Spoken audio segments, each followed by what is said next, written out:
Hello everyone and welcome back to Lucky Loaders 15, where I'll be giving you 4 selections for tomorrow's racing, where we're going to be focusing on the first day of the Ladbrokes Winter Carnival at Newbury. I'm going to be there, so if you see me, feel free to give me a shout. I'll probably be by the parade ring. I always like going to Newbury. It's one of my local tracks, and hopefully we can find some winners for you there. But before we get into my selections there for tomorrow's racing, I quickly just want to recap on how our tips performed today.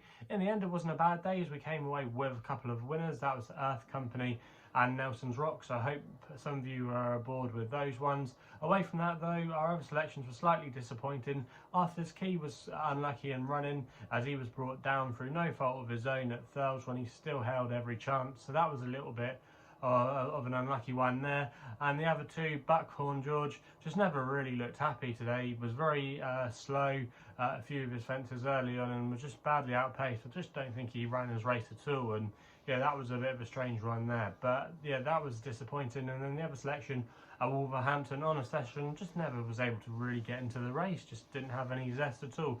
Was maybe a little bit keen early on, but yeah, you have to say he definitely ran below par. So yeah, on the whole though, it was still a good day with 2 winners, and fingers crossed we can have some winners for you tomorrow. Well, like I say, we're going on to the first day of the Winter Ladbrokes Carnival at Newbury. So let's get into it then. The first selection is going to be my next best, which runs in the 1240. It's only a 4-runner race, but it's an intriguing affair. It's a Grade 2 novices chase, and I thought Nassalam here was the one to be with for Jamie and Gary Moore. Currently available at 5-2 with the majority of firms, and I'm going to recommend 1 win bet here as my next bet of the day.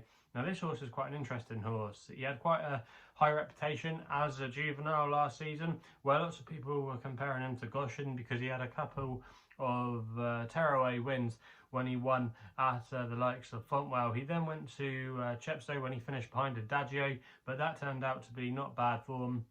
And then he came out last month and made his chase debut at Ascot, where you have to say he took to the fences pretty well. He made quite a few good jumps, I thought, on his way round, and he showed a good attitude to get up in the closing stages. He just beat a horse of Paul Nicholls called Solo, which I'll touch upon a little bit later on. Might have given a clue away there, but yeah, he did really well to hold on to win that race. He just won by a nose, but he showed a good attitude, which is something I like, and I just think he could have a little bit more scope to offer. Now he's got an official rating of 145, and with the amount of weight he's going to be receiving with all the allowances, I think he's a good thing potentially in this race tomorrow. He's going to be receiving nearly a stone in weight from some of his rivals. The likes of T Clipper has got to carry a Grade 2 penalty. Miller's Bank has got to give away weight to him as well, and I'm not sure he's up to this standard, but you have to respect him on his form over hurdles. And then also as well, Pic Dory jumped like a pool table, I thought, last time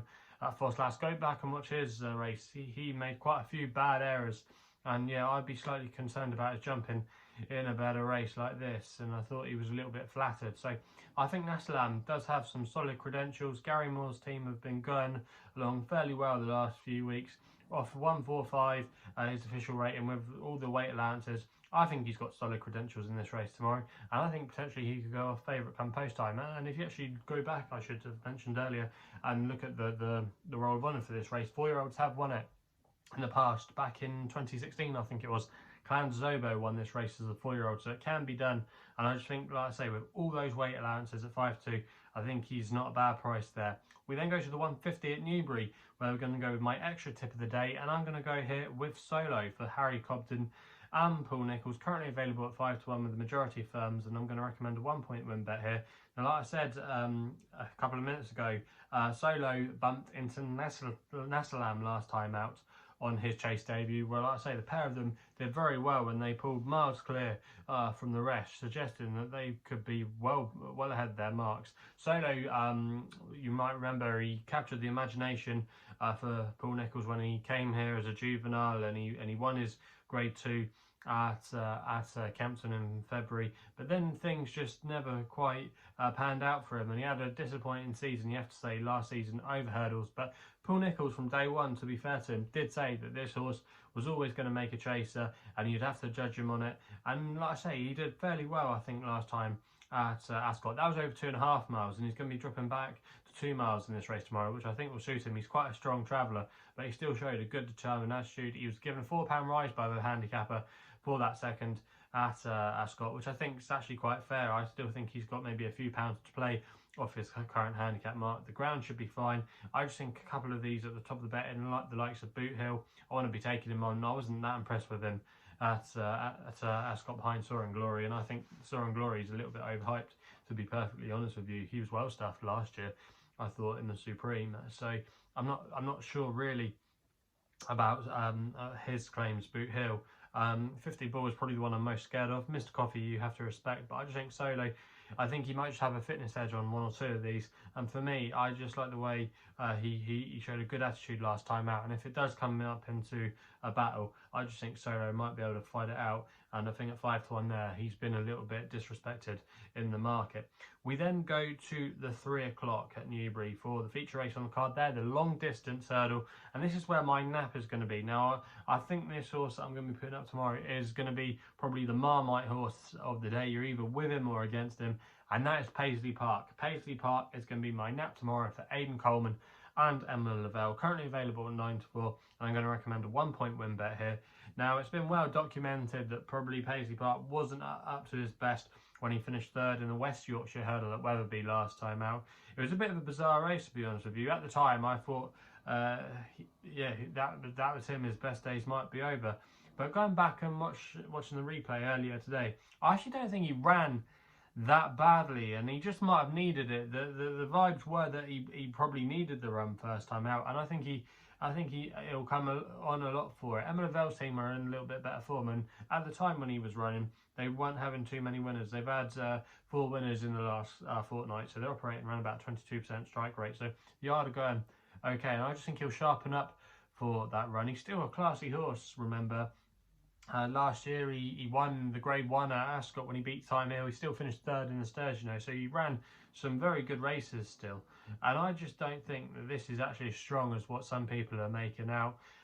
Yes, he's got a reverse form of Indefatigable, who got first run that day and had a race under her belt. She actually won on the flat at Pontefract the time before, so I think she was probably entitled to win that race, but she's going to have to carry £6 extra than what she raced last time, and that could make the difference. The cheek pieces as well, I think, will help Paisley Park. So I think there's definitely a lot more to come from him. Mrs. Milner as well, going back to some of the rivals, she's got it all to do to find at the weights. Even though she gets the mare's allowance and that, and she could still be open to further improvement, I just think I'm not sure about her, taking the likes of a horse like Paisley Park on.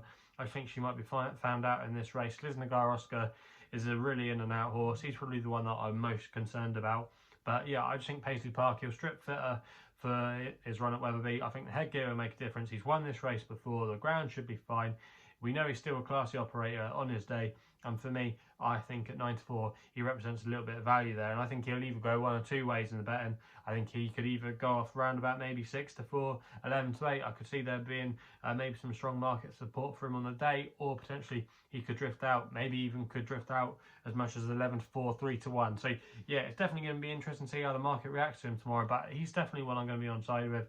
I think that he's got lots more in his favour this time out. And for me, I'm hoping he can get back to his old self and win that race tomorrow. So he's going to be my nap of the day at Newbury. We then go with my long shot of the day, which runs in the 3:35 at Newbury. I thought Dolphin Square here made plenty of each way appeal for David Maxwell and Philip Hobbs. David Maxwell claims free. He's an amateur jockey. He's not everyone's cup of tea, I know that, but I just thought Dolphin Square was a real eye-catcher last time at Lingfield when he finished in second place. I don't think that was David's finest day, you have to say, but still, nonetheless, it was a very good run off a mark of 134. He was conceding loads of weight to a progressive stayer called Khan, who'd been doing great things over jumps, especially over 3 miles for Milton Harris. So I think you can actually mark up that run, and I think he'll strip a little bit fitter for it.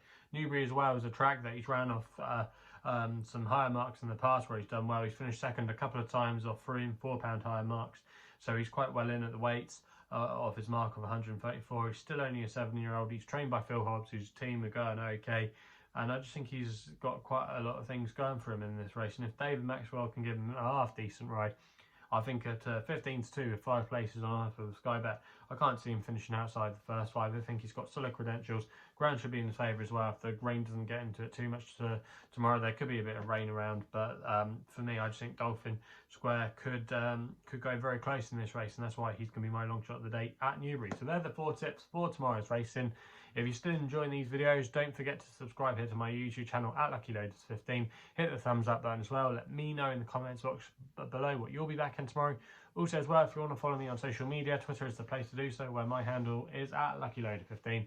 And if you want to find out a little bit more about myself, my website is www.chrisloaderracing.co.uk. So please game responsibly. Hopefully we can have some winners for you tomorrow, and we'll be seeing you soon.